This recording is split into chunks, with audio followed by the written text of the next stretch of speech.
النبي صلى الله عليه وآله وسلم أنا وأهل بيتي شجرة في الجنة وأغصانها في الدنيا فمن شاء اتخذ إلى ربه سبيلا.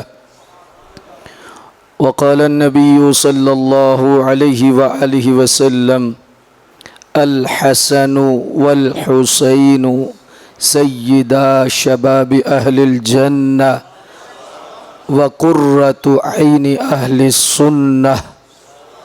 صدق رسول الله صلى الله عليه وآله وسلم إن الله وملائكته يصلون على النبي يا أيها الذين آمنوا صلوا عليه وسلموا تسليما. الصلاة والسلام عليك يا رسول الله وعلى آلك وأصحابك يا حبيب الله. الصلاة والسلام عليك يا سيدي يا خاتم النبيين وعلى آلك وأصحابك يا سيدي يا خاتم المعصومين.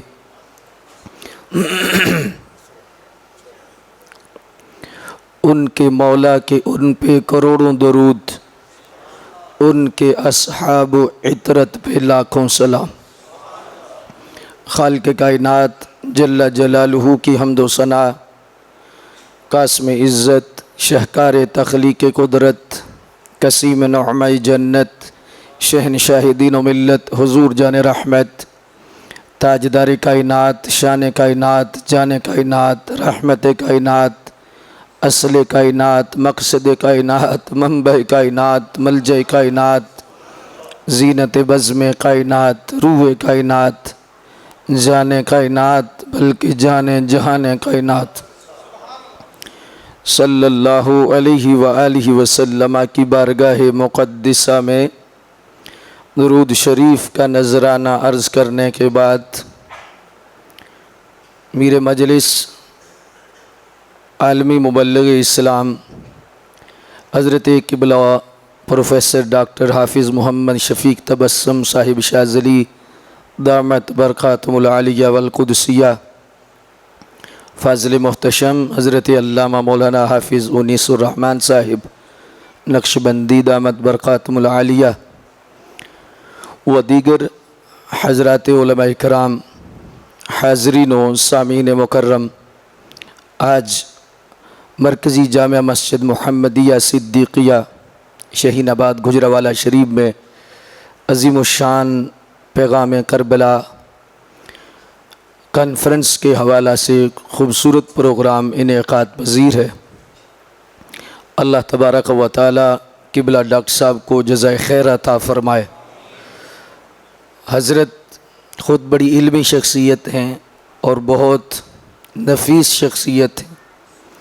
اللہ کا فضل ہے کہ ان علماء میں سے ہیں کہ جو علماء تن من سے رسول اللہ صلی اللہ علیہ وآلہ وسلم کی پاکیزہ بارگاہوں پر جان نثاری کا شرف رکھتے ہیں. تو حضرت کے علم و فضل میں برکت کی دعا ہے اور دعا گو ہیں کہ اللہ تبارک و تعالی آپ کے فیض و برکات میں بہت ساری ترقیاں عطا فرمائے. مجھے یہ شرف حاصل ہو رہا ہے کہ حضرت اس جگہ پر خطبہ جمعۃ المبارک کے فرائض سر انجام دیتے ہیں اور آپ کی موجودگی میں چند باتیں آپ کی بارگاہ میں عرض کروں گا. اللہ تبارک و تعالی ہماری حاضری کے لمحات اپنی بارگاہ مقدسہ میں قبول و منظور فرمائے. اسٹیج پر میں دیکھ رہا ہوں ماشاءاللہ بہت ساری سماجی اور مذہبی شخصیات علماء کے ساتھ ساتھ جلوہ گر ہیں اور ماشاءاللہ بڑے باذوق اور بہت ہی دین سے اور دین والوں سے پیار کرنے والے لوگ ہیں. تو اللہ سب کی حاضری کو اپنی بارگاہ مقدسہ میں قبول و منظور فرمائے. اہل بیت اکرام کی محبت جس دل میں بس جاتی ہے اس دل سے ہر بیماری رخصت ہو جاتی۔ رسول اللہ صلی اللہ علیہ وآلہ وسلم کے اہل بیت اکرام کا پیار جب اللہ کسی کے دل میں داخل کرتا ہے تو اس پیار کی برکت یہ ہے کہ بندہ اخلاص کی طرف چل پڑتا ہے، اللہ کی رضا کے راستے پہ چل پڑتا ہے۔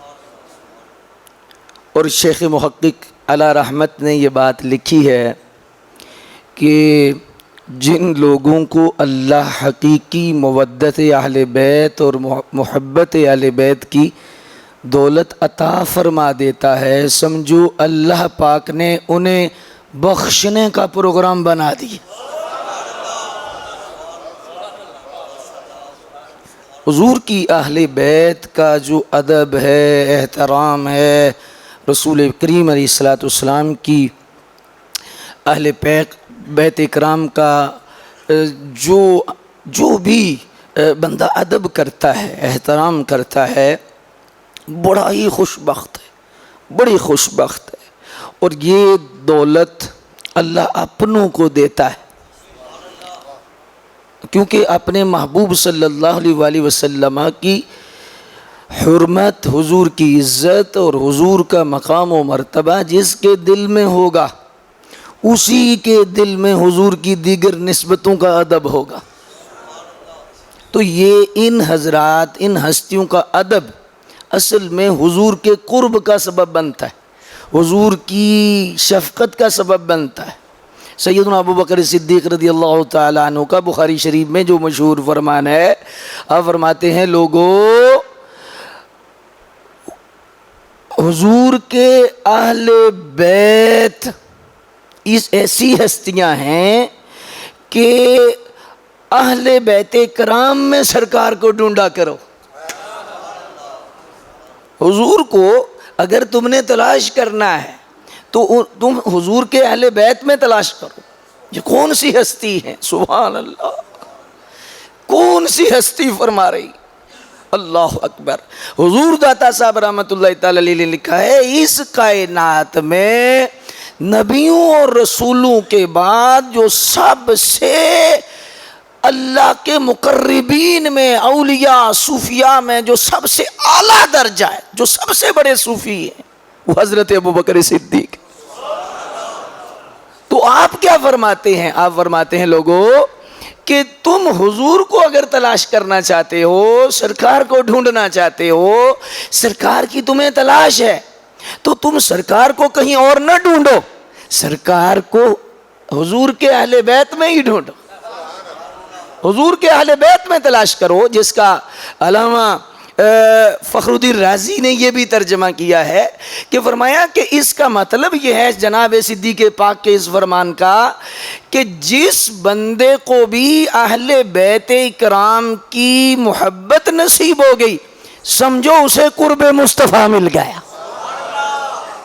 اسے رسول اللہ صلی اللہ علیہ وسلم کے قرب کی دولتیں اس کا مقدر بن گئی ہیں، اور اس کو اللہ یہ دولت عطا فرما دیتا ہے۔ اللہ اکبر۔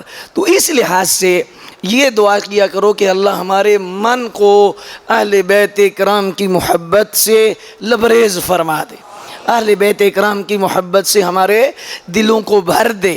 اور اس میں شروع میں ہی یہ تمہید کے طور پر عرض کر دیتا ہوں، حضور مجدد صاحب رحمۃ اللہ تعالی علیہ نے یہاں لکھا ہے نا کہ محبت اہل بیت شعار اہل سنت است۔ یہ جو آپ نے پورا اس پر کلام کیا میرے مجدد صاحب رحمۃ اللہ تعالی علیہ نے کہ اہل بیت کی محبت یہ اہل سنت کا شعار ہے، اہل سنت کی پہچان ہے۔ ہر چیز کی ایک پہچان ہوتی ہے نا، تو فرمایا اگر کوئی اہل سنت کا امتیاز، اہل سنت کا شعار اور اہل سنت کی پہچان دیکھنا چاہتا ہے تو فرمایا وہ محبت اہل بیت۔ اللہ اکبر۔ یہ علادہ بات ہے کہ آج کوئی اور اپنی پہچان بنانے کی کوشش کرے، جی مالک سو جائیں تو پھر ظاہر ہے کہ ادھر ادھر کے لوگ وہ زیادہ متحرک ہو جاتے ہیں، تو مالک جاگتے رہیں تو پھر سبحان اللہ۔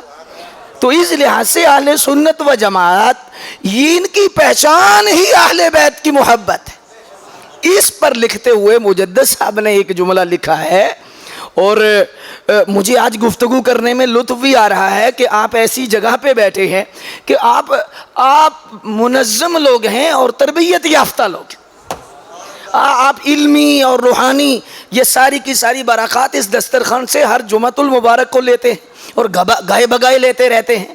تو اس لحاظ سے میں اس انداز میں ہی آپ کی بارگاہ میں کچھ لنگر رکھنا چاہتا ہوں۔ حضور شیخ محقق علیہ رحمت بلکہ حضور مجدد الفسانی سرکار فرماتے ہیں، جس جگہ پہ یہ لکھا ہے نا آپ نے کہ شعار اہل سنت ہے، وہاں پر آپ نے ایک بات لکھی، آپ فرماتے ہیں کہ یاد رکھو کہ جس سینے میں حضور کے اہل بیت کا پیار سما جاتا ہے اس کی نشانی یہ ہے کہ اس دل میں حضور کی کسی نسبت کا بغض نہیں رہتا۔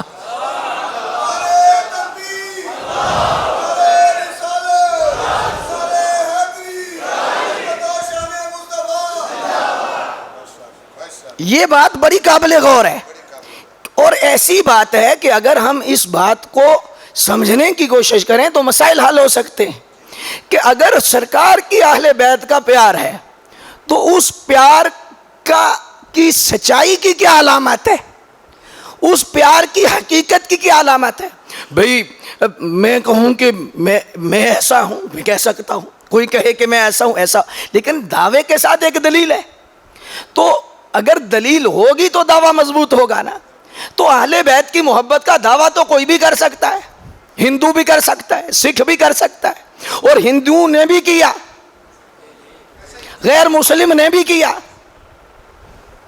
کہ کیا اجارہ حسین پر اجارہ صرف مسلم کا تو نہیں ہے نا، اس نے لکھا ہے، تو دعویٰ تو کیا۔ مجدد صاحب فرماتے ہیں کہ اہل بیت کی محبت کی جو سچائی کی علامت ہے وہ ایک ہی ہے کہ جب اہل بیت کی محبت بندے کو نصیب ہو جاتی ہے تو حضور کی دیگر نسبتیں جیسے صحابہ کبار ہیں، ازواج پاک ہیں، حضور کے والدین ہیں، نبی کریم علیہ السلام کی دیگر منسوب اشیاء ہیں، فرمایا ان کی ذرہ برابر بھی ان کا بغض یا ان کی بے ادبی اس دل میں سما ہی نہیں سکتی، اس دل میں آ ہی نہیں سکتی۔ اگر کسی صحابی کا کسی حضور کی دیگر نسبت کا بغض یا ہلکا جملہ یا بے ادبی یا ایسی کوئی بات ہو تو فرمایا وہ ڈرامہ تو کر رہا ہے، سچا محب اہل بیت نہیں ہے۔ محب اہل بیت ہونے کے لیے یہ شرط ہے کہ وہ محب اہل بیت تو ہو، لیکن ساتھ تب ہوگا کہ جب اس کے سینے میں حضور پاک صلی اللہ علیہ وسلم کی دیگر جو نسبتیں ہیں ان کا ادب و احترام ہو۔ شاید مجھے یاد آ رہا ہے کہ پچھلے جو دروس گزرے ہیں، پروگرام کچھ سالوں سے گزر رہے ہیں، تو ان میں نے ایک چیز بیان کی تھی، تو اس کو ساتھ ملاتے ہوئے، ساتھ جوڑتے ہوئے اور آگے چلاتے ہوئے ساتھ میں یہ بھی عرض کر دیتا ہوں کہ اس کی وجہ کیا ہے۔ اس کی وجہ یہ ہے کہ جو محبت اہل بیت کا منبع ہے، وجہ ہے، وہ کیا ہے؟ اہل بیت، حضور کے اہل بیت جو ہیں، حضور کی آل ہے، ان کی محبت کی وجہ کیا ہے؟ وجہ ڈھونڈنی ہے نا کہ وجہ کیا ہے؟ وہ کون سا وسیلہ ہے جس کی وجہ سے ہم آنکھیں جھکاتے ہیں، جس کی وجہ سے ہم ادب کرتے ہیں، جن کی وجہ سے ہم احترام کرتے ہیں؟ ہم جب ہمیں کوئی سید نظر آتے ہیں، ہمیں سادات نظر آتے ہیں، ہمیں جب حضور کی آل نظر آتی ہے تو ہمیں کون سی شے کی نسبت آنکھیں جھکانے پہ مجبور کرتی ہے؟ تو دیوانوں وہ ایک ہی بات ہے کہ جب ہم آل بیت کو دیکھتے ہیں ہمیں مکین گنبد خضرا نظر آ جاتے ہیں۔ حضور صلی اللہ علیہ وآلہ وسلم کی ذات کی وجہ سے ہمیں اہل بیت کا پیار نصیب ہوا، ورنہ اگر ذاتی پیار ہے تو وہ اس کی تو حیثیت ہی کوئی نہیں۔ پیار وہ جو طبیعت کے مطابق نہ ہو، پیار وہ جو شریعت کے مطابق۔ طبیعت کے مطابق ہوگا تو پھر گڑبڑ ہوگی، جیسے گڑبڑ ہو رہی ہے، جو نبیوں سے بھی اعلیٰ کر دیں گے، کسی شخص جس کا دل کیا ہم اونچا کر دیں گے، ایسا ہو جاتا ہے۔ لیکن جب ہم یہ شریعت کے مطابق پیار کریں گے، شریعت کے مطابق محبت کریں گے، تو پھر ہم ایک دائرے میں رہیں گے اور پھر ایک سسٹم میں رہیں گے۔ تو اس لحاظ سے اب سمجھنے میں والی بات یہ ہے، اور ماشاءاللہ آپ کی سمجھ شریف اور آپ کے چہرے محسوس کر رہے ہیں کہ جو لنگر میں نے دیا ہے ماشاءاللہ آپ کے دل تک اتر رہا ہے، اور آپ کے ذہن قبول کر رہے ہیں، اور آپ کی آنکھیں نم ہو رہی ہیں، اور یہ زمین جو ہے وہ تیار ہو رہی ہے کہ اس میں آج اس زمین میں پیغام کربلا کا پودا لگایا جا۔ اللہ اکبر جل شانہ۔ تو اس لحاظ سے مقتدر سامعین حضرات، اب یہاں پر پھر تھوڑا سا ہمیں غور کرنا ہے، تھوڑی سی محبت آپ نے فرمانی ہے تو اس پر توجہ فرمانی ہے کہ اہل بیت کی محبت کی وجہ سمجھ آ گئی؟ بولو۔ وہ سرکار کی ذات ہے، کوئی میں نئی بات نہیں کر رہا، سمجھا رہا ہوں اور بڑی آسانی سے سمجھا رہا ہوں کہ رسول اللہ صلی اللہ علیہ وسلم کی ذات پاک وہ مرکز ہیں جس مرکز کی وجہ سے جو ان سے جڑ جاتا ہے وہ اڑ جاتا ہے، بلند ہو جاتا ہے۔ تو اہل بیت کے پیار کی وجہ، تو اب صحابہ کے پیار کی وجہ کیا ہے؟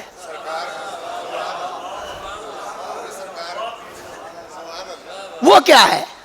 تھوڑا سمجھنے والی بات، اب تھوڑا سا بولیں گے، منہ کھولیں گے ماشاءاللہ۔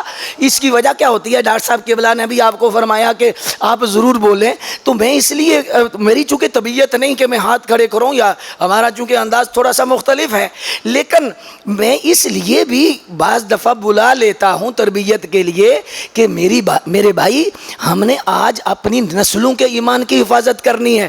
وہ کیوں کہ آج ہمارے بچے، آج ہماری نوجوان نسل کہیں آرٹیفیشل چیز کو دیکھ کر یہ نہ کہے کہ مانتے تو وہ ہیں۔ کیوں؟ اس لیے کہ جب مولا علی کا نام آئے یا حسین کریمین، ان ہستیوں کا نام آئے، ہم چپ رہیں، ہم تسبیح پڑھتے رہیں، ہم بڑے سیریس رہیں۔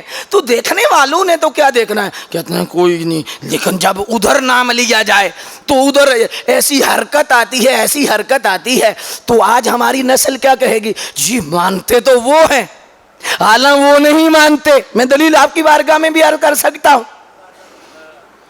واللہ میں منبر رسول پر اپنی قبر کو سامنے رکھ کے عرض کر رہا ہوں کہ قبلہ، حقیقی معنوں میں اہل بیت کی محبت کے تمام تقاضے اور جو ماننے کے تمام تقاضے ہیں، ان کو اگر کوئی پورا کرتا ہے اور وہ فیضان جس میں ہے، وہ تم اہل سنت ہو۔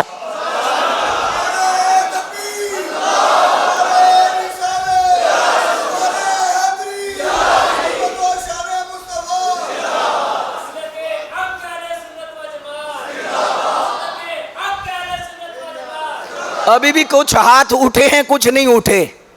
اصلی یہ دیکھیں نا، اصلی پھول ہے نا، کتنے سونے لگ رہے ہیں، لیکن اس سے بھی سونے لگتے ہیں، کچھ نقلی ہوتے ہیں، ایسا ہے۔ لیکن نقلی لوگوں نے کیا کیا ہے کہ دکان اس طرح سجائی ہے، بازار اس طرح لگایا ہے، دکھایا ایسے ہے، سجایا ایسے ہے کہ دیکھنے والا فوراً کہتا ہے یار بڑی گل ہے، بڑی گل ہے، بڑی گل ہے، وہ اصلی سمجھ لیتے ہیں۔ تو اصلی والے شٹر نیچے رکھے ہوئے ہیں، انہوں نے دکان لگائی کوئی نہیں، انہوں نے نسل کو بتائی کوئی نہیں، اصلی والے دکان نہیں لگا سکے، لگ پا نہیں رہی، سستی ہے۔ تو جو نقلی ہے انہوں نے بال سجا کے رکھا ہوا ہے، تو سودا کس کا بکنا ہے؟ جو دکھتا ہے وہ بکتا ہے۔ سودا کس کا بکے گا؟ تو میرے بھائی، آج میں منبر پر تم سے عرض کر رہا ہوں، اپنی نسلوں کے ایمان کی حفاظت کے لیے، آنے والی نسلوں کے ایمان کے بچانے کے لیے، جب مولا علی کا نام آئے، حسین کریمین کا نام آئے، بکھر جاؤ، مچل جاؤ، ہاتھ اٹھ جائیں، چہرہ کھل جائے اور منہ کھل جائے اور زور سے کہے نعرہ حیدری۔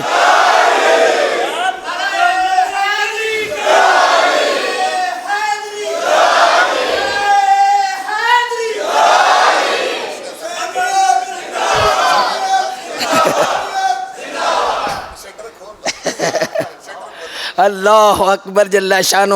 تو اس لیے آج کے بعد شٹر آپ نے بند، دکان سجا کے رکھنی ہے. سودا سچا تیرے پاس ہے، اصلی سودا تیرے پاس ہے. کیوں؟ میں آپ کو عرض کرتا ہوں، حضور داتا صاحب نے لکھا ہے، حضور داتا گنج بخش علی حجویری، سبحان اللہ. حضور سیدی غوث اعظم نے سر الاسرار میں لکھا ہے. شیخ محقق عبدالحق محدث دہلوی، جی شاہ عبدالعزیز دباغ، توکل شاہ امبالوی، بڑے بڑے بزرگ ہیں، انہوں نے لکھا ہے کہ جس جماعت میں، جس سسٹم میں اہل بیت کی سچی محبت ہوگی وہاں اللہ کے ولی ہوں گے. وہاں کیا؟ اب پھر تھوڑی سی توجہ فرمانی ہے کہ غوث پاک فرماتے ہیں سر الاسرار شریف میں کہ یہ ایمان جمع تقوی جب حاصل ہوگا تو اس وقت ولایت ظاہر ہوگی، تو رزلٹ ولایت ہے. تو اب سچا وہی ہے جس میں ولی ہے، محب اہل بیت وہی اسی جماعت میں. رولا تو سارے ڈال سکتے ہیں، میں بھی ڈال سکتا ہوں، کوئی مسئلہ نہیں. میرا سودا اچھا ہے، میرا اچھا ہے، میرا اچھا ہے. آج کل تو چلتی اس کی ہے جو زیادہ بول لیتا ہے، رولا زیادہ ڈال لیتا ہے، جو سب سے بڑا جھوٹا ہے وہ سب سے بڑا سچا ہوتا ہے. آج دور ہی ایسا ہے. لیکن مسئلہ یہ ہے کہ جو حقیقت ہے وہ چھپ نہیں سکتی. حضور سیدی غوث اعظم فرماتے ہیں کہ جس جماعت میں محبت اہل بیت کا نور ہوگا اسی میں ولایت ہے. اگر آپ بولیں اور منہ کھولیں اور میں آپ سے آج پوچھوں، اپنی دیانتداری سے کسی سے پوچھو، کسی جماعت کے بندے سے پوچھو، چاہے جس کا تعلق خوارج سے ہے یا روافض سے ہے یا کسی سے بھی ہے، ان سے پوچھو بھائی ولی کس جماعت میں؟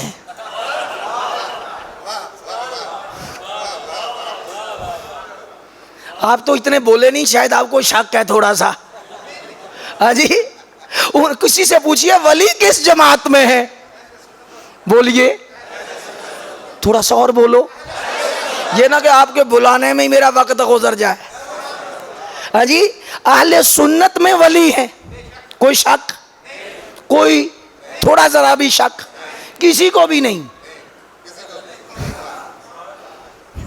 کسی کو بھی نہیں کہ اولیاء عرفاء یہ جو ہیں وہ اہل سنت و جماعت میں ہیں. اب مقتدر سامعین حضرات، یہ بات سمجھنا ہمارے لیے آسان ہو گئی کہ اگر ولی جس جماعت میں ہے اسی میں حب اہل بیت ہے، اسی میں. چلو میں ایک اور جملہ تھوڑا سا سمجھانے کے لیے کہہ سکتا ہوں، کسی اور میں بھی ولی ہیں، سوچ لو کسی اور میں، کسی جماعت میں ولی ہوں.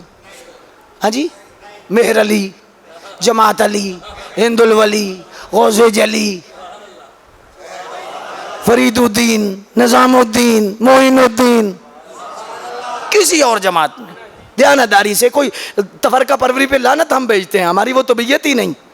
سمجھانے کے لیے ہم عرض کر رہے ہیں میری بھائی کہ کسی اور جماعت میں ولی ہے، بولو. ایک میں سچی بات عرض کر رہا ہوں، یہ پہلے بھی عرض کر چکا ہوں کہ ایک ہوتا ہے دعویٰ کہ میں کہہ دوں جی میں بھی ولی ہوں، میرے ابا جی بھی ولی تھے، میرے دادا جی بھی ولی تھے، لیکن میں ولی مانوں، میں اپنے ابا جی کو مانوں تو بات نہیں بنتی. ولی اسے جسے زمانہ داتا علی حجویری کا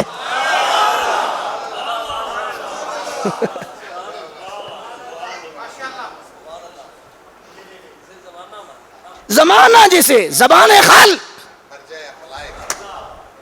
ہاں، اب قسم اٹھا کے کہتا ہوں دنیا میں کوئی مذہب، کوئی جماعت ایسی نہیں جو حضور غوث اعظم کو ولی نہیں مانتی. اب وہ کن میں، ان کا عقیدہ کیا ہے؟ حضور داتا صاحب، خواجہ صاحب، بات لمبی نہیں کرنا، سمجھانا چاہتا ہوں. تو اب یہ بات سمجھ آ گئی کہ پتا چلا کہ اور کوئی ایسے نہیں جن میں ولی ہوں، ایسے ہی ہے.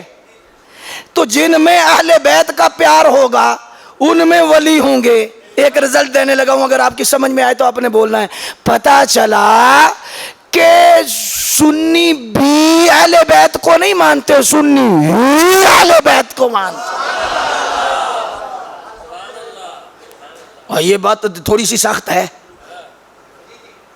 تھوڑی سی سخت ہے، لیکن بات مسئلہ ہی سچا ہے۔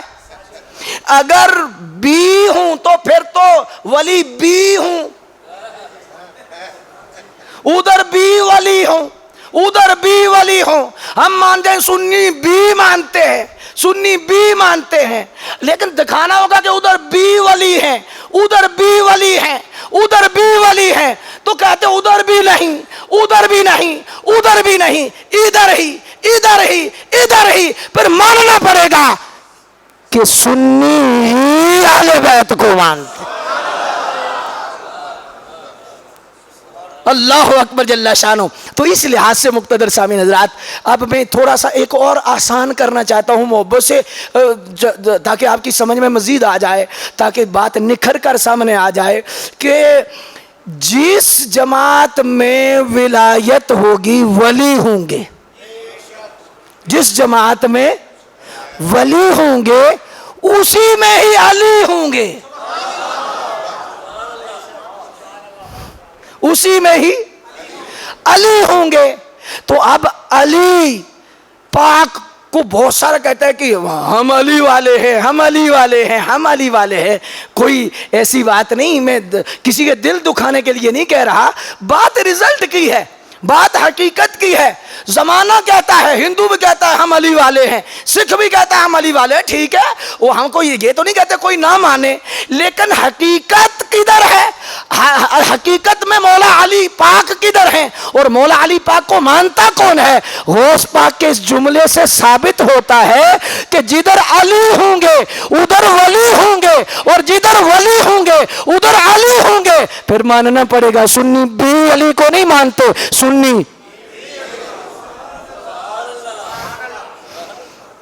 رولے کی بات نہیں۔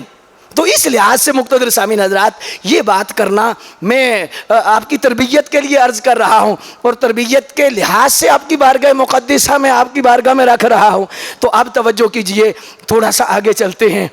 پہلی بات میں نے عرض کی کہ اہل بیت کرام کی محبت کا نور جدھر ہوگا ادھر اللہ تبارک و تعالی ولایت رکھ دے گا۔ میں اکثر ایک مثال دیتا ہوں، تو چلو آپ کی بارگاہ میں دوبارہ مثال رکھ دیتا ہوں تاکہ بہت سارے سنجیدہ لوگ بھی ہیں۔ میرا ایک زمیندار گھرانے سے تعلق ہے، ہم زمیندار ہیں، اللہ کا شکر ہے۔ تو زمینداری کے لیے کچھ چیزیں ایسی ہوتی ہیں کہ جو ضروریات میں سے ہوتی ہیں۔ مثال کے طور پر پانی لگانا ہوتا ہے، تو پانی لگانے کے لیے ٹیوب ویل لگاتے ہیں، ٹیوب ویل لگانے کے لیے لگا کر پھر آگے ایک کھال سا نکالتے ہیں، نالی سی نکالتے ہیں، ایسا ہے کہ نہیں؟ نکالتے ہیں، کھالی بھی ہوتی ہے، نالی ہوتی ہے، ایڈ ہوتی ہے، یا آپ کیا کہتے ہیں؟ ہاں جی، کھال کہہ لو، جس سے پانی جاتا ہے، ایسے ہی ہے، آڈ بھی کہتے ہیں۔ اچھا، ٹیوب ویل بھی چل رہا ہو، آڈ بھی ٹھیک ہو، کھال بھی ٹھیک ہو، پہلی خشک کیوں ہو؟ یہ ہو سکتا ہے؟ بولو، ہو سکتا ہے؟ نہیں ہو سکتا۔ میرے پاس ایک شاہ صاحب آتے تھے، اور وہ ظاہر ہے کہ ان کا نظریہ دوسری سائڈ پہ تھا، تو اس لحاظ سے، لیکن جمعۃ المبارک پڑھنے کبھی کبھی آ جاتے۔ میں نے ان شاہ جی سے ایک سوال کیا، میں نے کہا شاہ جی، وہ کافی دیر تک وہ آئے، اور پھر ماشاءاللہ بہت سارا مسئلے ان کے حل بھی ہو گئے۔ سیدنا امیر معاویہ رضی اللہ عنہ کے حوالے سے وہ اٹکے ہوئے تھے، تو اللہ پاک بہتر فرما دے گا، جب صحبت بدلتی ہے تو اللہ تعالیٰ نسبت بھی بدل دیتا ہے، قسمت بھی بدل دیتا ہے۔ اللہ اکبر۔ تو اس لحاظ سے میں نے پوچھا کہ شاہ جی، ٹیوب ویل بھی چل رہا ہو، پانی بھی آ رہا ہو، پہلی پیچنی چاہیے کہ نہیں؟ کہنے پیچنی چاہیے۔ تو میں نے کہا پہلی خشک ہو تو پھر؟ کہنے کا کیا مطلب؟ میں نے کہا پہلی خشک ہے تو پھر دیکھنا پڑے گا نا کہ کسی جگہ تو سوراخ ہے جہاں پانی جا رہا ہے، کسی جگہ سوراخ ہے جس جگہ پانی جا رہا ہے تو حضرات یا وہ کھال ٹوٹا ہوا ہے، آڑ ٹوٹی ہوئی ہے، اللہ اکبر۔ میں نے عرض کیا کہ اتنے 100 سال سے 300 سال 400 سال یا 500 سال سے سجدے، تلاوت، تبلیغ، نظام، سارا سلسلہ کچھ بندہ کرے تو ظاہر ہے کہ ایک عبادت کا ٹیوب ویل چل رہا ہے، پر رزلٹ کوئی نہیں آ رہا، کوئی پہلی میں ایک بوٹا بھی نہیں جسے داتا علی حجویری کہا جائے۔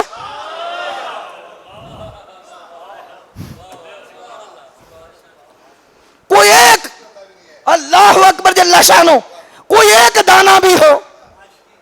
ظاہر ہے ہم نہیں کہتے، لیکن یہ ہے کہ جب ٹیوب ویل چل رہا ہے، پانی آ رہا ہے تو پہلی کیوں خشک ہے؟ وہاں کنڈے ہیں، سرکنڈے ہیں، جڑی ہیں، بوٹیاں ہیں، سب کچھ ہے، کوئی ایسا پودا نہیں، پانی پہلی پیچ ہی نہیں رہی، سیراب ہی نہیں ہو رہی، کیا وجہ ہے؟ اور ادھر چاہے سال میں 10 دن ہی صحیح، لیکن محبت اہل بیت کا نعرہ، امام حسین پاک کا نعرہ، اور پھر سارے کے سارے، تو محبت اہل بیت دیکھنے میں اگر دیکھا جائے تو پھر تو ادھر زاب سے زیادہ ولی ہونے چاہیے، سب سے زیادہ، چونکہ اہل بیت ہونے کا دعویٰ بندے کرتے ہیں کہ ہم اہل بیت کے عاشق ہیں اور اہل بیت کی محب ہیں، تو پھر سب سے زیادہ ولی وہاں ہونے چاہیے، لیکن رزلٹ یہ ہے پہلی ادھر بھی خشک ہے، پہلی۔ دیانتداری سے میں نے شاہ صاحب سے عرض کیا کہ حضور کہیں نہ کہیں تو مسئلہ ہے، کہیں نہ کہیں تو مسئلہ ہے۔ میں نے کہا دیکھنا پڑے گا کہ نالی کس جگہ سوراخ ہے، تو کہنے لگے آپ کیا کہنا چاہتے ہیں؟ میں نے کہا کہ اتنے 100 سال سے جو محنت ہو رہی ہے تو ولی پیدا نہیں ہو رہے، ولی نہیں آ رہے جماعت میں، تو کہیں نہ کہیں تو ایسا ہے کہ اس نالی میں صحابہ کی بے ادبی کا سوراخ ہے، یا اس نالی میں اہل بیت کی بے ادبی کا سوراخ ہے، جس کی وجہ سے ساری عبادت کا نور وہاں جا رہا ہے، ساری محنت وہاں جا رہی ہے، آگے ریزلٹ نہیں آ رہا۔ تو میں نے کہا الحمدللہ، دیکھیے جن کا ٹیوب ویل بھی چل رہا ہے اور کھال بھی ٹھیک ہے اور آگے ایک پودا نہیں، اللہ کے ولیوں کا سارا چمن، اللہ کے فضل سے اہل سنت و جماعت، ہاتھ اٹھا کے کہو سبحان اللہ۔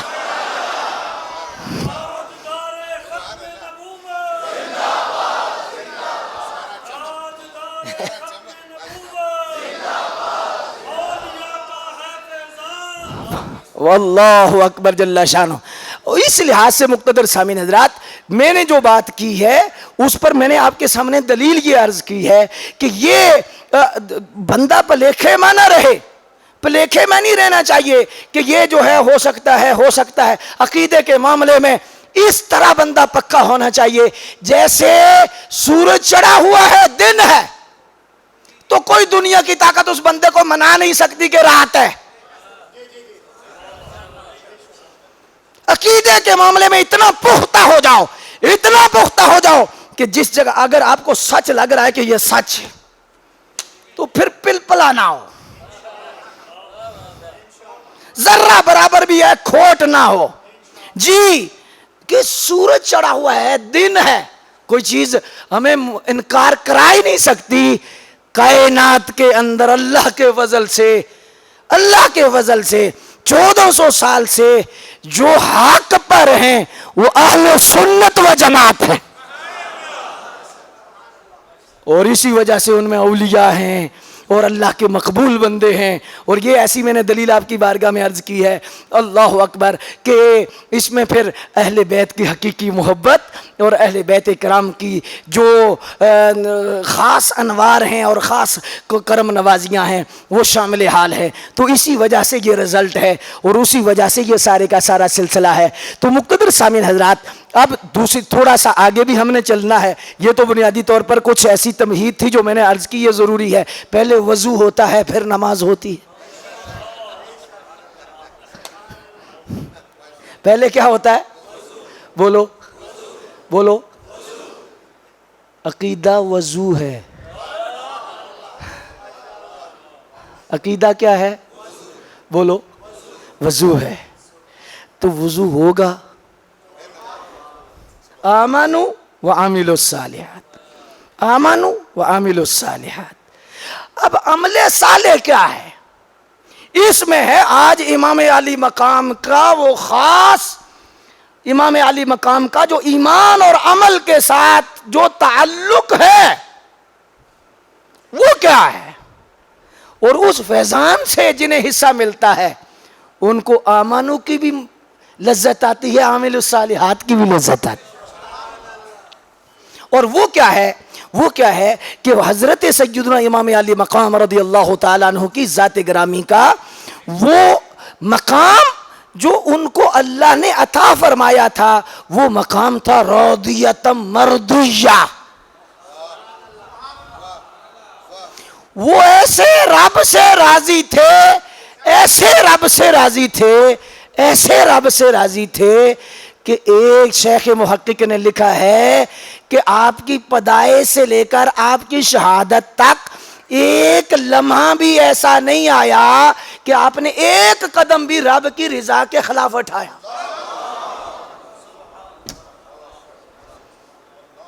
یہ راضیہ ہے۔ اور پھر مردیہ کی بھی بات، لیکن ایک تھوڑی سی بات آپ تھوڑی سی بنیادی طور پر سمجھیں گے، اس میں اصلاح کے بھی بہت سارے پہلو ہیں، میری اپنی بھی اصلاح ہو جائے گی اور آپ کو بھی اللہ تعالیٰ مزید برکات عطا فرما دے گا۔ وہ کیا ہے، پہلے بنیادی طور پر سمجھیں کہ عمل جو صالح ہے اس کی کیا شرطیں ہیں، عمل صالح کی کیا شرطیں ہیں۔ عمل ایمان کے بعد جو عمل ہے، ویسے ایک بندہ میں بول رہا ہوں یہ ایک عمل ہے، آپ بیٹھے ہوئے ہیں یہ ایک عمل ہے، دعائی تھوڑی سی کڑوی ہے، سبحان اللہ نہیں نکلے گی۔ میں آپ کو یہ نہیں کہہ رہا کہ آپ سبحان اللہ کہو، لیکن میں نے کہنا ہے کہ ذوق یہی رہے، چہرے ادھر ہی رہے، آنکھوں کا نور ادھر ہی رہے، دستے طلب ادھر ہی رہیں، پھر کرم اور فیضان کا جو سلسلہ ہے وہ انشاءاللہ اسی طرح جاری رہے گا۔ اللہ اکبر۔ تو اب ترتیب کیا ہے کہ یہ جو عمل ہے، میں بول رہا ہوں، آپ سن رہے ہیں، آپ کی تشریف آوری ہے، میرا بولنا ہے، یہ ایک عمل ہے۔ صالح کیسے بنے گا؟ اگر یہ سمجھیں گے تو پھر آج آپ کربلا محلہ پہنچ جائیں گے۔ صالح کیسے بنے گا؟ عمل ہے۔ مثال کے طور پر نماز ایک عمل ہے لیکن ہو سکتا ہے صالح نہ ہو، روزہ ایک عمل ہے لیکن ہو سکتا ہے صالح نہ ہو، میں تقریر کر رہا ہوں ایک عمل ہے لیکن ہو سکتا ہے صالح نہ ہو۔ لیکن اللہ کی کیا ڈیمانڈ ہے؟ آمنو وعاملوا الصالحات۔ سیدی اعلیٰ حضرت امام اہل سنت رحمۃ اللہ تعالی علیہ لکھتے ہیں کہ عمل صالح کی دو شرطیں ہیں۔ پہلی شرط یہ ہے کہ جو عمل کیا جائے اس کے پیچھے جو خیال ہے وہ خیال رب کی رضا کا ہو۔ وہ کیا ہو؟ تھوڑا سا مشکل ہے مجھے پتا ہے، ہاں، اللہ اکبر۔ جی اب توجہ فرمائیے گا جو بات آپ کی بارگاہ میں عرض کرنے لگا ہوں، اور لیکن ماشاءاللہ اتنی مشکل بات بھی آپ نے جس انداز میں سنی ہے، مجھے آگے لگ رہا ہے کہ آپ کا جو ذوق کا پیمانہ ہے وہ مزید بلند ہو جائے گا ماشاءاللہ۔ ایک مرتبہ سبحان اللہ کا ہونا ذرا۔ میں اس پہ عرض کر دیتا ہوں، یہ میرا ایک بولنا عمل ہے، صالح بنے گا اس کی پہلی شرط یہ ہے کہ اس کے پیچھے جو خیال ہے، خیال اور بھی ہو سکتے ہیں کہ لوگ تجھے عالم کہیں، لوگ تجھے بڑا کہیں، مولوی صاحب ہیں، شیخ الحدیث ہیں، شیخ القرآن ہیں، حافظ ہے، بہت سارے خیال ہو سکتے ہیں، بڑی شہرت ہوگی، مقام ہوگا، مرتبہ ہوگا، وہ لو تو علماء محنت بھی کرتے ہیں، مطالعہ بھی کرتے ہیں، تدریس بھی، تعلیم بھی، سارا سلسلہ۔ اس لیے داتا صاحب نے لکھا ہے کہ اگر کوئی عالم اس لیے مطالعہ کرتا ہے کہ اس کی بات سن کے لوگ سبحان اللہ کہیں گے یا لوگ آشش کر اٹھیں گے یا لوگوں کی مشہوری ہوگی، فرمایا اس کا وہ مطالعہ کرنا بھی حرام ہے۔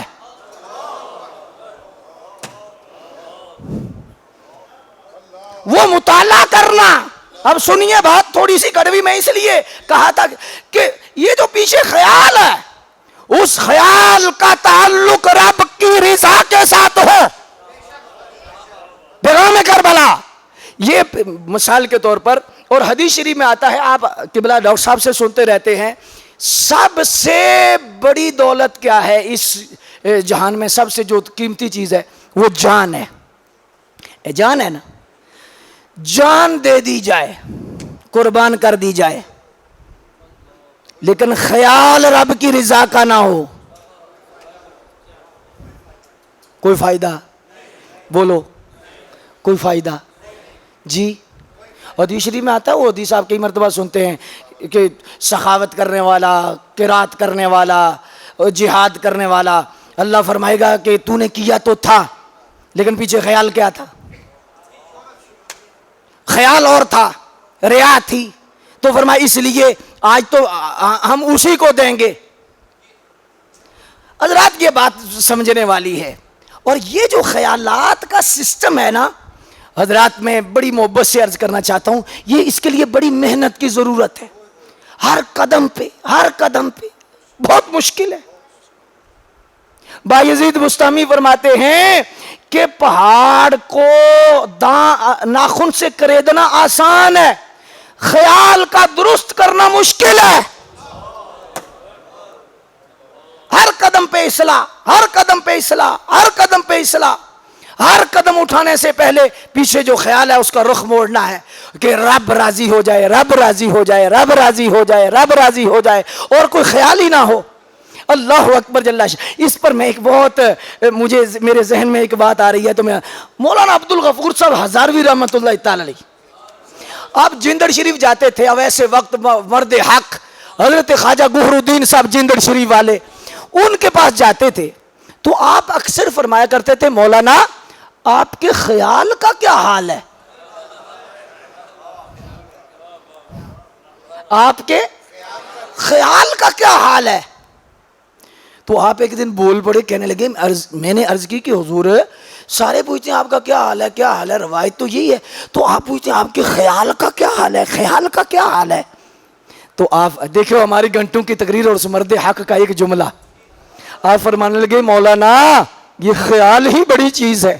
خیال آتا ہے تو بندہ نماز پڑھتا ہے, خیال آتا ہے تو روزہ رکھتا ہے, خیال آتا ہے تو زکوٰۃ دیتا ہے, خیال آتا ہے تو مسجد میں آتا ہے, خیال آتا ہے تو دین حاصل کرتا ہے, خیال آتا ہے تو خدمت خلق کرتا ہے.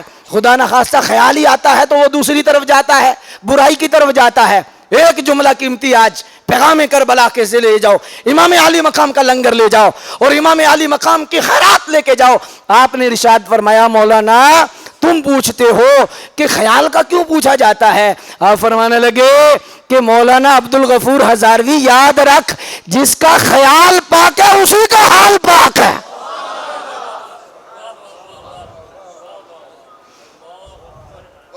جس کا خیال پاک ہے اسی کا حال پاک. اگر خیال پاک نہیں, کوانٹٹی تو ہو سکتی ہے, کوالٹی نہیں.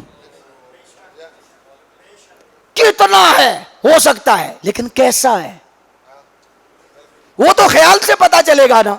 مثال کے طور پر آپ فرمانے لگے مولانا بندہ سارا دن محنت کرتا ہے, نماز پڑھتا ہے, روزہ رکھتا ہے, اگر خدا نہ خواستہ اس کا خیال صحیح نہیں, خیال درست نہیں, تو فرمایا اس کی مثال ایسے ہی ہے کہ جیسے ایک کولو پر بھیل ہے, وہ سارا دن چلتا رہتا ہے, چل چل کر تھک تو جاتا ہے لیکن ادھر ہی رہتا ہے.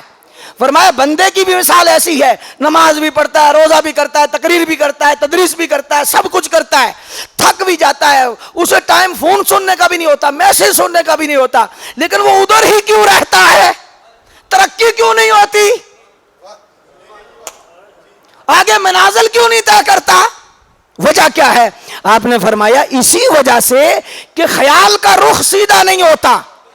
کیونکہ جب خیال کا رخ سیدھا ہو جائے, آپ فرمانے لگے ہمارے سلسلے عالیہ ویسیہ میں تو اللہ اکبر, فرمانے لگے کہ یہ جو نماز پڑھتے ہیں یا نیکی کرتے ہیں, اس میں جو خیال ہے جنت کا, خیال ہے دوزخ کا, فرمایا یہ جائز ہے, بالکل جائز ہے, لیکن فرمایا ہمارے سلسلے میں اجازت نہیں اجازت. فرمایا مبتدی کا یہ مسئلہ ہے, منتہی کا مسئلہ یہ نہیں کہ سجدہ کرے جنت کے لیے, سجدہ کرے دوزخ کے ڈر کے لیے. فرمایا نا عبادت کرے, سجدہ کرے, فقط اس کا ایک ہی مقصد ہو کہ مجھے رب کا دیدار اور قرب حاصل ہو جائے.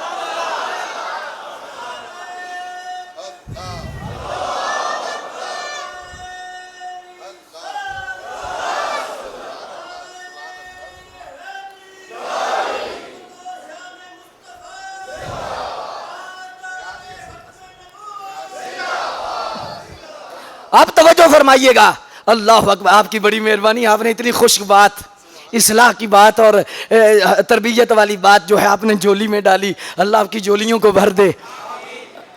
ایک بات آپ سے پوچھی گئی، پھر پوچھا، حضرت نے پوچھا کہ حضور یہ بتائیں کہ یہ خیال پاک کیسے ہوگا؟ کیسے ہوگا؟ اب توجہ کیجئے گا، آپ نے فرمایا مولانا یہ نہ تو یہ نماز سے پاک ہوتا ہے، نہ یہ تقریر سے پاک ہوتا ہے، نہ یہ تدریس سے پاک ہوتا ہے، نہ یہ سخاوت سے پاک ہوتا ہے۔ انکار کر دیا، اپنا مزاج تھا آپ کا، آپ نے فرمایا نہیں پاک ہوتا۔ فرمایا بعض دفعہ زیادہ پلیت ہوتا ہے، میں نمازی ہوں، میں حاجی ہوں، میں عالم ہوں، میں شیخ الحدیث ہوں، تو پھر اور خرابی ہو گئی، اور ہو گئی نا۔ اور اسی خرابی پر حضرت بابا بلے شاہ نے فرمایا پاک ہونا ہی تو کیا کر، پھلاں دا تو عطر بنا، عطراں دا پھر کڈ دریا، دریا دے وچ غوطے لا، مچھیاں وانگو تاریاں لا، پھلاں دا عطر بنا، تے عطر بھی تھوڑا نہیں، دریا بنا، دریا کتنا ہوگا، پھلاں دا تو عطر بنا، عطراں دا پھر کڈ دریا، دریا وچ غوطے لا، پھر بھی تیری بو نہیں مکنی، پہلے اپنی میں مکا۔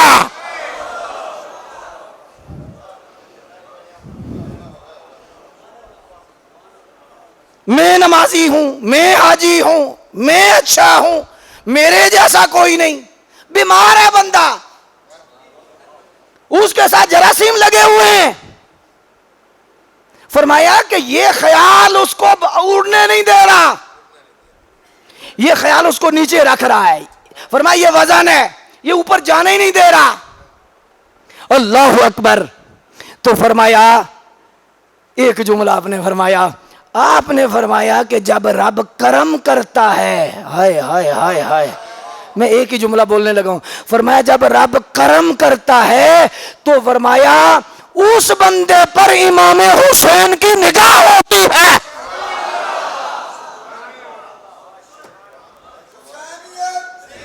ہائے ہائے ہائے ہائے ہائے، امام علی مقام کا لنگر اسے ملتا ہے، کیونکہ آپ کا سارے کا سفر رضا والا ہے، سارے کا سارا سفر رضا والا ہے، سارے کا سارا سفر اللہ کی رضا، اللہ کی رضا، اللہ کی رضا، اللہ کی رضا، اور پھر اس قضا پر بھی رضا،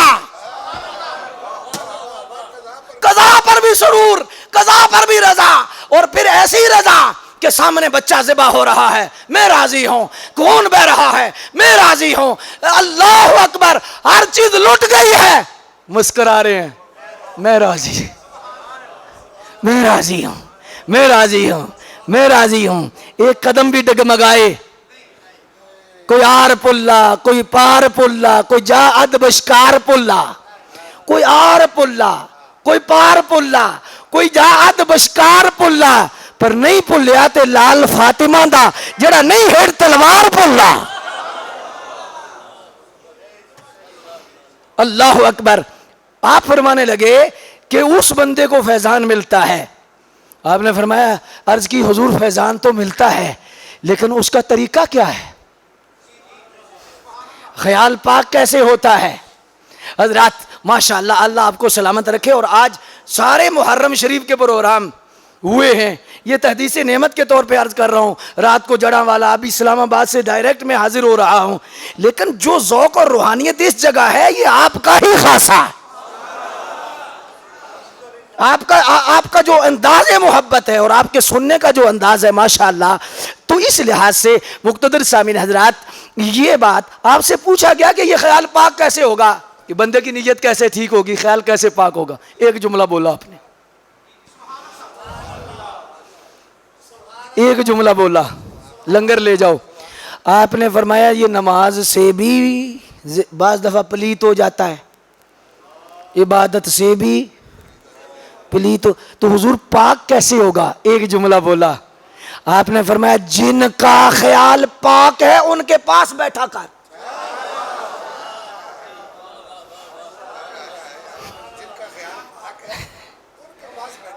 فرمایا جن کا خیال پاک ہے ان کے پاس بیٹھا جائے، تو بندے کا خیال پاک ہو جائے گا، پاک ہو جائے گا، پاک ہو جائے گا۔ صحبت، اب امام علی مقام کی اس رضا کی روشنی میں اگر میں سورہ فاتحہ کو پیش کروں، اللہ اکبر جل شانہ ہو، تو اللہ نے سورہ فاتحہ میں دو ہی چیزیں سکھائی ہیں، پہلے کیسے مانگنا ہے، پھر کیا مانگنا ہے۔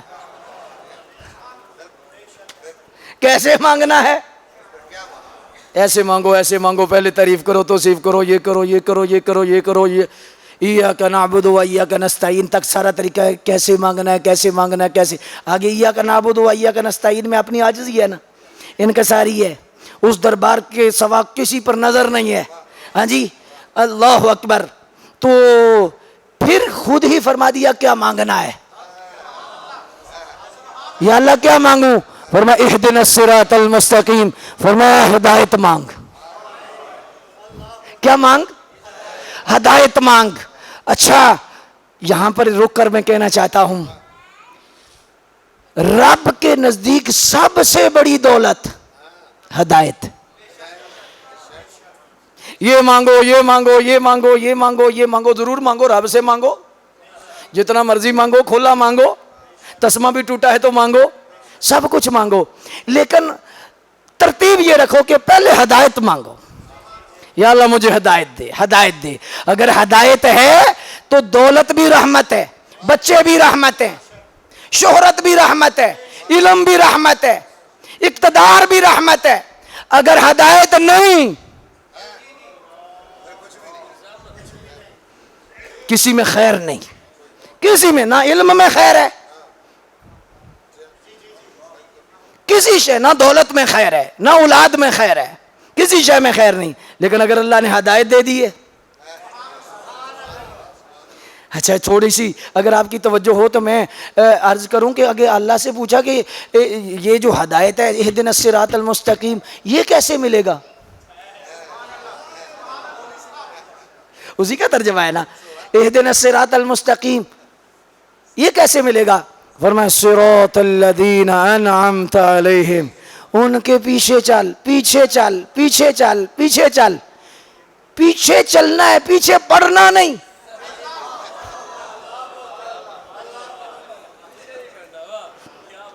پیچھے چلنا ہے۔ بعض لوگوں نے سمجھا پیچھے پہ جاؤ، کیونکہ اللہ کا حکم ہے پیچھے پہ جاؤ۔ اللہ اکبر، ہوتا ہے نا، ہوتا ہے، ایسا بھی ہوتا ہے، اور یہ مسجدوں میں بھی ہوتا ہے۔ پیچھے امام کے کا کیا مطلب؟ پیچھے امام کے، پیچھے امام کے، پیچھے امام کے مطلب پیچھے پہ جاؤ۔ موٹر سائیکل کہاں سے آیا ہے، گاڑی کہاں سے آئی ہے، یہ مولانا صاحب کہاں سے ہیں، کیا کر رہے ہیں، کیا ہو رہا ہے، پیچھے پہ جاؤ۔ وہ پیچھے کا مطلب ہوتا ہے کہ جب پیچھے کھڑے ہونے سے پہلے سوچ لے کہ مجھے کھڑا ہونا یا نہیں ہونا، پہلے سوچو۔ لیکن جب پیچھے کھڑے ہو گئے پھر قبر کی دیواروں تک پیچھے کھڑے رہا۔ اللہ اکبر جل شانہ۔ اسی لیے تو ہماری نماز میں معراج نہیں، کہ ہم پیچھے تو ہوتے ہیں لیکن پیچھے ہی ہوتے ہیں جی، تو اس وجہ سے تو وہ نور اور وہ سرور نہیں مل رہا۔ اللہ اکبر۔ واللہ میں ایک جملہ بولنے لگا ہوں، شاید میں آپ تھوڑا سے ناراض ہو جائیں، خدا کی قسم اگر امت مصلی پر کھڑے ہونے والے کو امام سمجھ لے، کمی نہ سمجھے، امام سمجھے، اس کا زوال عروج میں بدل جائے۔ اگر یہ نہ دیکھو کون کھڑا، کھڑا کرنے سے پہلے سوچ لو کس کو کرنا ہے کس کو نہیں کرنا، ضرور سوچو، ضرور سوچ، لیکن کھڑا کر کے پھر یہ نہ دیکھو یہ کون ہے، یہ دیکھو مصلی کس کا ہے، یہ کون سی ہستی کا مصلی ہے۔ جب آپ یہ کریں گے تو پھر کیا ہوگا؟ پھر آپ کی نماز کی معراج شروع ہو جائے گی، اور پھر اللہ تبارک و تعالی آپ کو برکات کثیرہ عطا فرما دے گا۔ بہرحال صراط الذین انعمت علیہم، پیچھے چلنا ہے۔ یہاں میں ایک جملہ بولنے لگا ہوں اور محبت سے ماشاءاللہ آپ کے ذوق کی نظر کرنے لگا ہوں، اللہ آپ کو سلامت رکھے۔ اللہ نے فرمایا کہ وہ انعام یافتہ لوگوں کے پیچھے چلنا ہے۔ ایسے ہی ہے. یہ کون لوگ ہیں؟ یہ جنات ہیں؟ کون ہے؟ انسان ہے؟ بولو. انعمت علیہم کون ہے؟ انسان ہے. اچھا ان کو میں بابے کہہ لوں؟ ان کو بابے کہہ لوں؟ توجہ کرو نا. بابے کہہ لوں؟ کہہ لوں کہ نہ کہوں؟ بابے کہہ لو نا. آج ایک شور پڑ رہا ہے، بڑا شور ہے، کتابوں کا دین اور ہے، بابوں کا دین اور ہے. میں نے کہا ہمیں تو سورہ فاتحہ میں رب نے کتابوں کے پیچھے نہیں لگایا، بابوں کے پیچھے لگایا.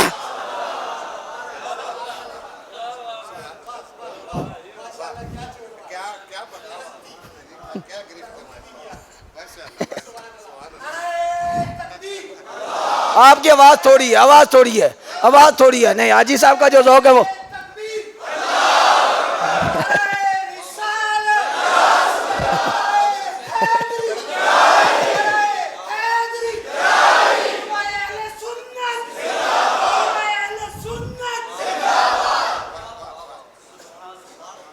اور نقصان کیوں ہو رہا ہے؟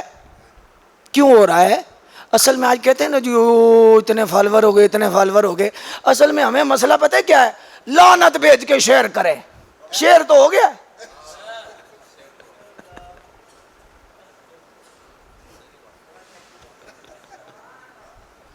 وہ جو شیئر کر رہے ہو وہ کیا ہو رہا ہے؟ کیا ہو رہا ہے؟ اللہ اکبر. پذیرائی کس کی ہو رہی ہے؟ کیا ہے؟ یہ بھی سنو، یہ بھی سنو. یہ کیا کہتا ہے؟ اوبر انہوں نے لکھا ہوا ہے فلاں کی مت مار دی. تو اس نے سنا ہے. میں آپ سے عرض کروں، محبت سے عرض کرنے لگا ہوں، یہ جو ایسے ایسے کرنے والا پروگرام ہے نا، ہر جگہ ایسے ایسے نہ کیا کرو. ہر جگہ ایسے ایسے کرنے سے نقصان ہوتا ہے. بارے کلپ نہ سنا کرو، بعض کلپ سلپ کر دیتے.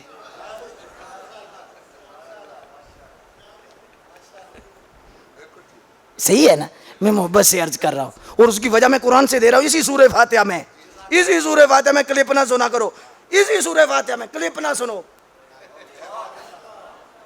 اسی سورہ فاتحہ میں کیا ہے؟ صراط الذین انعمت علیہم، یہ علاج ہے. آگے کیا ہے؟ غیر المغضوب علیہم ولا الضالین. انعام یافتہ لوگوں کی صحبت اختیار کرنی ہے، لیکن جو غضب والے ان سے بچنا ہے، ان سے بچ کے رہنا ہے. اچھا یہ جو کہا جاتا ہے سارے ٹھیکن، تو یہ تو سورہ فاتحہ کا انکار ہے. سارے ٹھیکن تو انعمتا پر تو یا سورہ فاتحہ مکمل ہو جاتی، بس بات ختم. غیر کیا ہے؟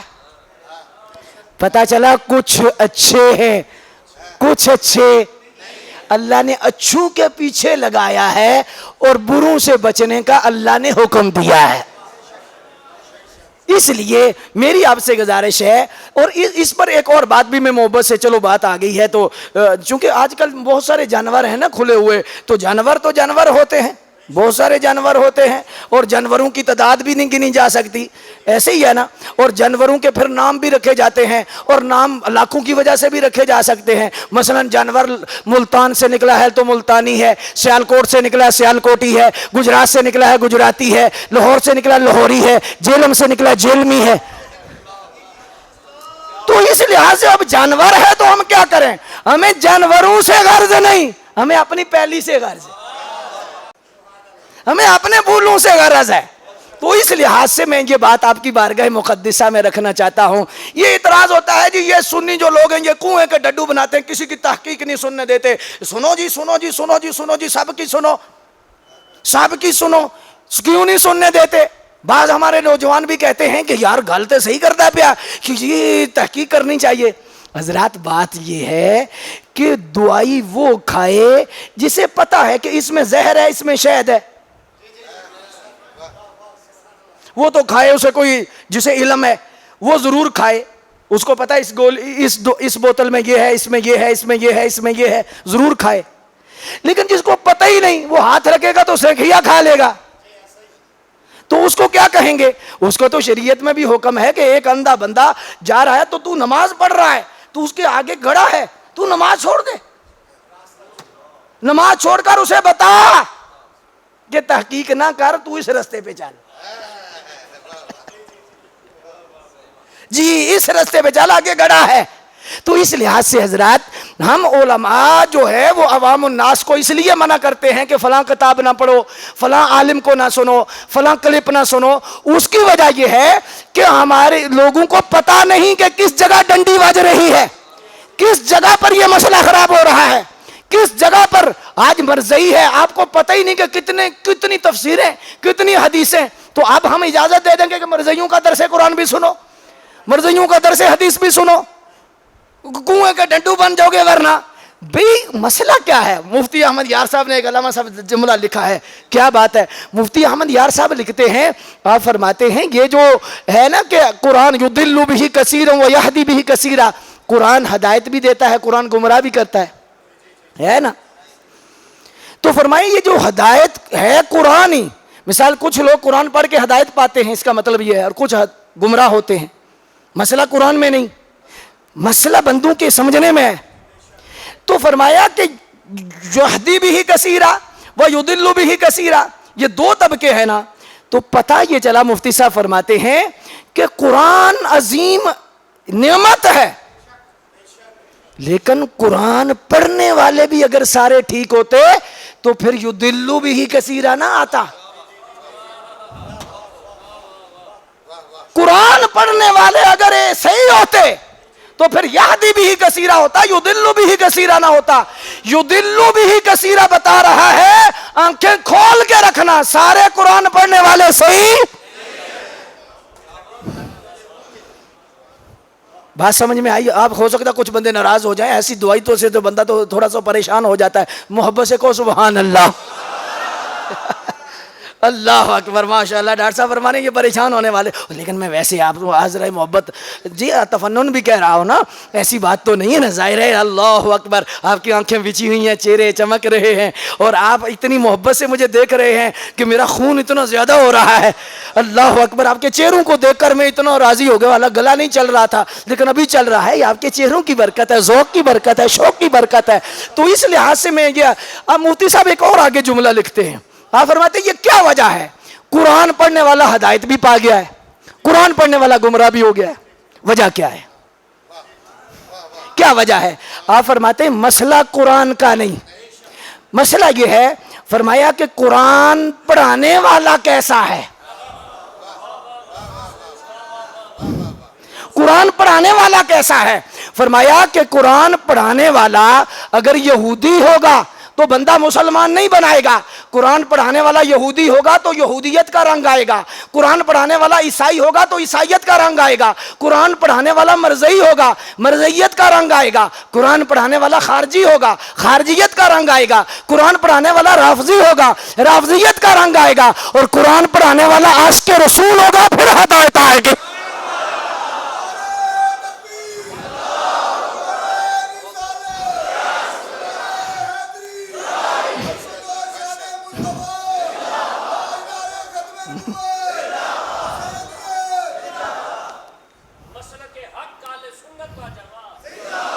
تو اس لیے یہ جو بات ہے نا جی، وہ اساں تے قرآن ہی پڑھانا ہے جی، اساں تے قرآن ہی پڑھانا ہے جی، جتھے مرضی جمعہ پڑھ لویے، اساں تے جمعہ ہی پڑھنا، او جی اللہ دی پڑھنی ہے، او بھئی اللہ دی پڑھنی ہے، کیڑا دے تے انکار ہے؟ لیکن میرے بھائی بات اصل میں سن سمجھ کہ تجھے کسی جگہ سے جراثیم نہ لگ جائیں، تو اگر تھوڑے بھی جراثیم لگ گئے تو پھر کیا ہوگا؟ اسی لیے تو ہمارے علماء کہتے ہیں یار یہ نہیں کرنا، یہ نہیں کرنا، یہ نہیں کرنا، یہ نہیں کرنا، یہ نہیں کرنا۔ اللہ، فاروق اعظم جیسا بندہ، اس وقت خارجیت جو ہے وہ پھیل چکی تھی، فاروق اعظم رضی اللہ عنہ، انکار حدیث کا جو ہے وہ فتنہ اٹھ چکا تھا، خوارج جو ہے وہ پنپ چکے تھے۔ تو کسی بندے نے سوال کیا کہ حضور ایک طرف بد عقیدہ ہے، خارجی ہے، بد عقیدہ ہے، اور ایک طرف سانپ ہے، تو بندہ بیٹھے تو کوئی اور جگہ نہ ہو، سانپ کے پاس بیٹھے یا بد عقیدہ کے پاس بیٹھے؟ مفتی صاحب نے لکھا، حضرت فاروق اعظم نے فرمایا بھی سانپ کے پاس بیٹھنا ہے، بد عقیدہ کے پاس نہیں بیٹھنا۔ پوچھا حضور کیا وجہ ہے؟ فرمایا ہیں دونوں نقصان دہ، سانپ بھی ڈسے گا، بد عقیدہ بھی ڈسے گا، لیکن نقصان کم کس سے ہوگا؟ فرمایا سانپ ڈسے گا تو جان جائے گی، بد عقیدہ ڈسے گا تو ایمان جائے گا۔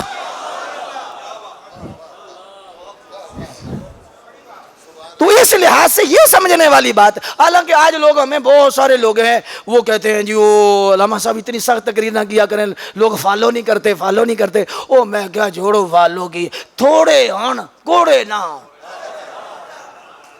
فالور اللہ اکبر جل شانہ۔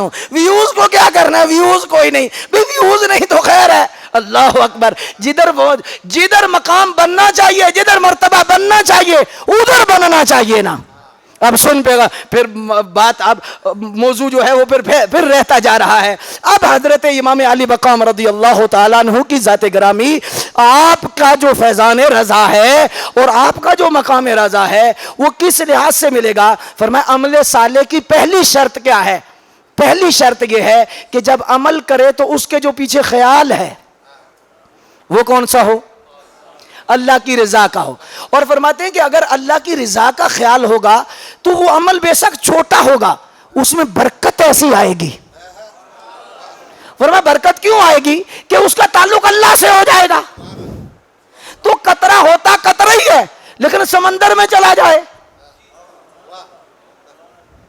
تو جب رب سے نسبت ہو جائے گی، رب کی رضا سے نسبت ہوگی، تو پھر اس عمل میں اتنا وزن ہوگا کہ وہ باقیات و صالحات میں آ جائے گا، قائم رہنے والی نیکیوں میں آ جائے گا، اور وہ اس کی جو چاندنی ہے وہ ختم نہیں ہو سکے گی۔ ایک بہت بڑے بزرگ ہوئے حضرت سری سختی، بہت بڑے بزرگ ہیں، ان کے پاس ایک درویش آیا، کہنے لگا حضور ہمارے گھر میں آئے، آپ نے مہربانی کریں دعوت کو، آپ نے کہا چلیں گے۔ کبھی ایک وقت آیا کہ چلے گئے، انہوں نے دسترخوان لگایا، کھانا کھلایا، آؤ بھگت کی۔ اٹھتے وقت حضرت فرمانے لگے کبھی میرے پاس آنا، میں تجھے میزبانی کے آداب سکھاؤں گا، میزبانی کے آداب سکھاؤں گا۔ وہ بڑے پریشان ہوا، سوچا کیا وجہ ہے، پھر خیال آیا شاید دسترخوان تھوڑا وسیع ہے، اس لیے بابا جی ناراض ہو گئے، یہ درویش دال روٹی والے ہیں تو ہو سکتا ہے ناراض ہو گئے ہوں گے۔ بہرحال وقت آ گیا، وہ چلے گئے، تو آپ نے دسترخوان 3 گنا زیادہ لگایا تھا۔ وہ تو خیال نکل گیا، رخصت ہو گیا، فوراً ہی مکڑی کے جالے کی طرح ایسے ٹوٹا۔ تو کھانا کھانے کے بعد آپ نے فرمایا بھئی مجھے یاد ہے جو تجھے یاد ہے۔ جی فرمایا باہر جاؤ، جو دیوار پر میں نے دیے جلائے ہیں نا وہ بجھاؤ، پھر بات کرتے ہیں۔ دیے جل رہے تھے 12، انہوں نے بجھانے شروع کیے، ایک بجھایا بجھ گیا، دوسرا بجھایا بجھ گیا، تیسرا بجھایا بجھ گیا پھر جل گیا، چوتھا بجھ گیا پھر جل گیا۔ کوشش کے باوجود 10 نہ بجھے، 2 بجھ گئے۔ آخر تھک کے واپس آئے، کہنے لگے حضور آپ کے حکم کے مطابق میں نے بڑی کوشش کی ہے، تو 10 نہیں بجھے، 2 بجھ گئے ہیں۔ فرمایا بس بات مکمل ہو گئی، تجھے سمجھ آ جائے گی۔ فرمایا یہ جو 2 تھے نا یہ میں نے تیرے لیے جلائے تھے، 10 رب کے لیے جلائے تھے۔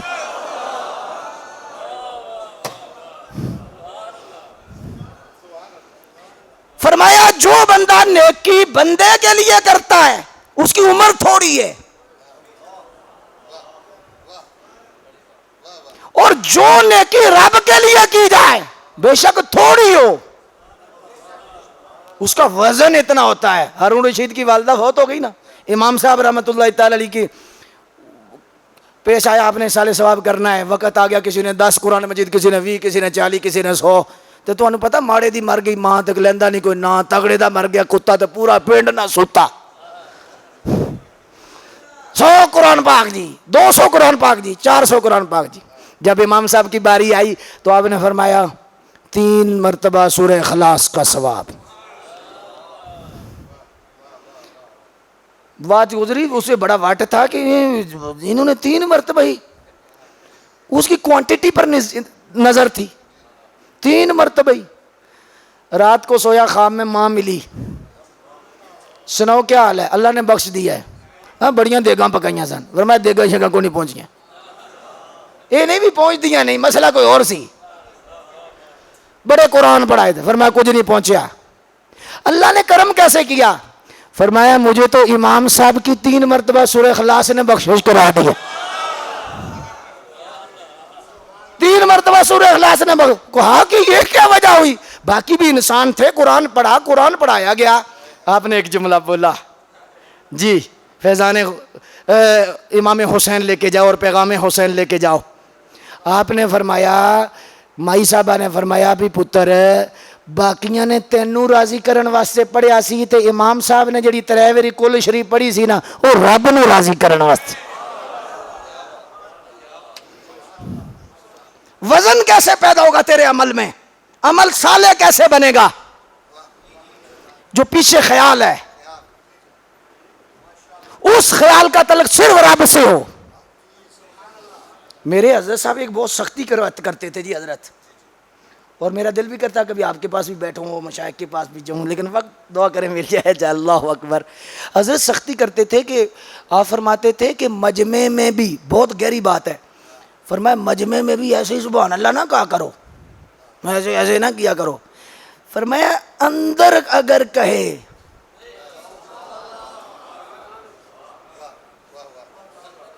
کلام آپ نے قوالی پر کیا، جو حال ہوتا ہے نا، حال گیا حال ہو گئی ہاں جی، تو آپ نے فرمایا یہ ہے ریا، اس سے منزل رک جاتی ہے.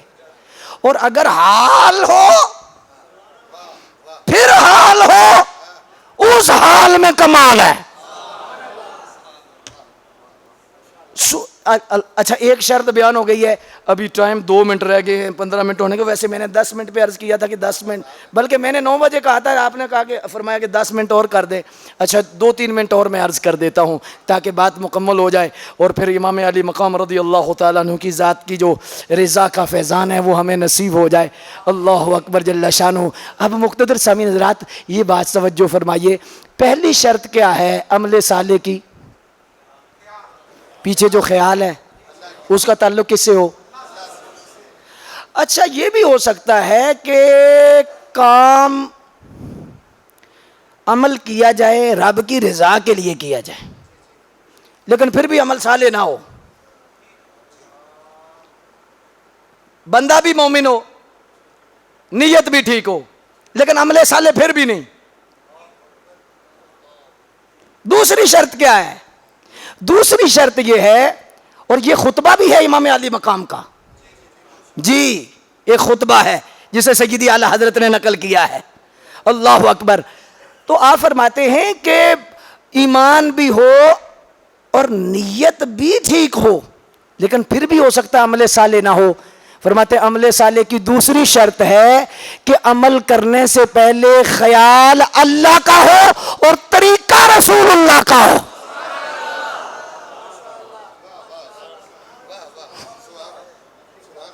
کیا ہو؟ کس کا طریقہ ہو؟ بولو طریقہ کس کا ہو؟ اور پھر محبت سے کہو سبحان اللہ ہے. آمنوا وعملوا الصالحات. اللہ اکبر. تو پھر فرمایا تو صالح ہے، تیرا عمل عمل صالح ہے. اور فرمایا امام علی مقام وہ ہستی ہیں کہ جن کی پیدائش کے سانس سے لے کر، ذمہ داری سے بول رہا ہوں، شیخ محقق نے لکھا ہے، پیدائش کے سانس سے لے کر آپ کی شہادت تک ایک سانس بھی اللہ کی رضا کے بغیر نہیں نکلا. اللہ اس میں بچپن بھی آتا ہے، یہ بڑی بات ہے اور ایک بہت بڑی لمبی بحث ہے. اللہ اکبر جل شانہ. حضرات میں چاہتا تو تھا کہ آج میں ایک اور جہت سے بھی اس موضوع پر کلام کروں اور نسب کے حوالہ سے بھی تھوڑی سی بات کروں، ہاں جی نسب کے اعتبار سے بھی تھوڑی سی بات کروں، لیکن مجھے وقت اجازت نہیں دے رہا. ہم نے نماز بھی پڑھنی ہے، سلام بھی پڑھنا ہے، لیکن میں ایک محبت سے چلو اشارہ کر دیتا ہوں تاکہ آپ کو نسب کی حوالہ سے بھی برکت کے. امام صاحب کا نسب کتنا اعلیٰ ہے، کتنا اعلیٰ ہے، کتنا اعلیٰ ہے، کتنا اعلیٰ ہے. امام صاحب شہزادے حضور کے ہیں، مولا علی کے. اللہ اکبر. تو جہاں پر شاہ عبد العزیز دباغ نے لکھا ہے کہ یہ جو اللہ نے فرمایا لا اقسم بہذا البلد ہے نا، آپ فرماتے ہیں وجہ قسم حضور کے قدم ہے، وانت حل بہذا البلد. یہ علماء سے آپ سنتے رہتے ہیں، لیکن اگر آپ کی اب توجہ ہوگی تو انشاءاللہ بہت نور اور سرور آئے گا. آپ فرماتے ہیں کہ حضور کے قدم لگے ہیں تو اللہ نے پورے شہر کی قسم فرمائی ہے. ایسے ہی ہے. بولو قسم فرمائیے. تو حضور کی ذات کے اعتبار سے قدم اعلیٰ ہیں یا لب؟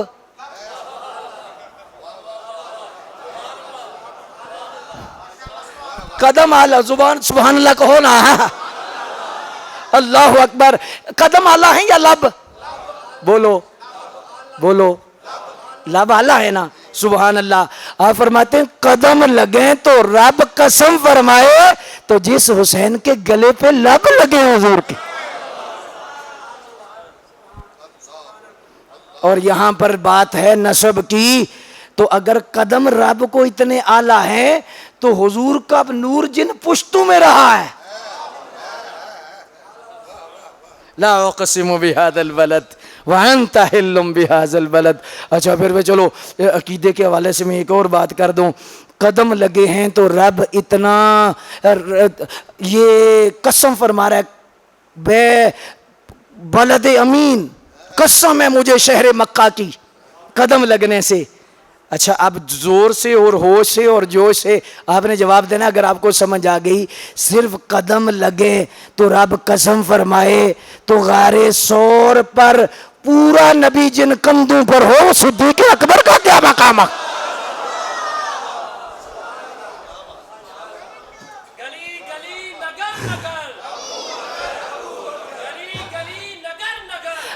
اچھا ویسے یار نعرہ ایسے نہیں لگانا. نہیں لگائے نعرہ ایسے لگائے. سبحان اللہ. شٹر پھر بھی تھل رہی.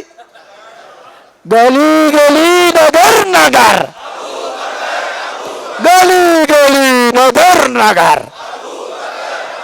گلی گلی نگر نگر. اب بولو نگر نگر گلی گلی علی علی علی علی نگر نگر گلی گلی. نعرہ حیدری نعرہ حیدری نعرہ حیدری. ویسے تو نعرہ دوسرا بھی ایک مرتبہ لگا لیتے ہیں. آنکھ دی ٹھنڈک دل دا چین. یاد ہے کونی پچھلی دفعہ والے بھول گئے ہو؟ کیا نعرہ لگانا ہے؟ آنکھ دی ٹھنڈک دل دا چین یا نہیں. ایسے آہستہ سے کہنا ہے تو پھر کیا فائدہ ہے یار. کیا فائدہ ہے؟ اللہ اکبر جل شانہ. زور سے کہو یا حسن یا حسن یا حسن یا حسن یا حسن یا حسن یا حسن. سبحان اللہ سبحان. اس کی وجہ یہ ہے کہ دو تارے لگے تو بلب جلتا ہے. کتنی تارے لگے؟ بعض نے سمجھا ایک نالی کام چل جائے گا. یا حسین یا حسین یا حسین. مجدد الفسانی فرماتے ہیں اہل سنت کا شعار یا حسین نہیں نا. اہل سنت کی جو پہچان ہے وہ یا حسن. صرف یا حسین پہچان نہیں ہے. اہل سنت کا جو سسٹم ہے فرمایا یا حسن آنکھ دی ٹھنڈک دل دا چین. اسی زور شور میں ہم سلام پڑھتے ہیں اور پھر نماز جماعت کے ساتھ پڑھیں گے. ماشاءاللہ. اللہ پاک عمل کی توفیق عطا فرمائے.